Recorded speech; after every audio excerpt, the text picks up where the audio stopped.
Everyone welcome back to my channel Soya's life with Soya. তো আজ আমি আলফ্রেড হিচককের আরেকটি গল্প নিয়ে এসেছি যেটার নাম সার্কাস। তো লেটস স্টার্ট।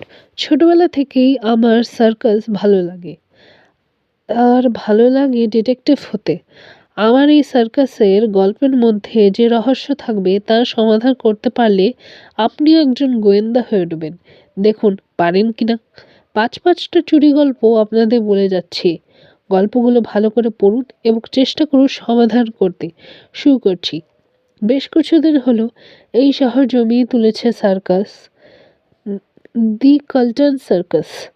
জেরি ঘন্টাখানেক আগে গিয়েছিল শহরে। শহরে এসেছিল কাকার একটা চিঠি রেজিস্ট্রি করতে।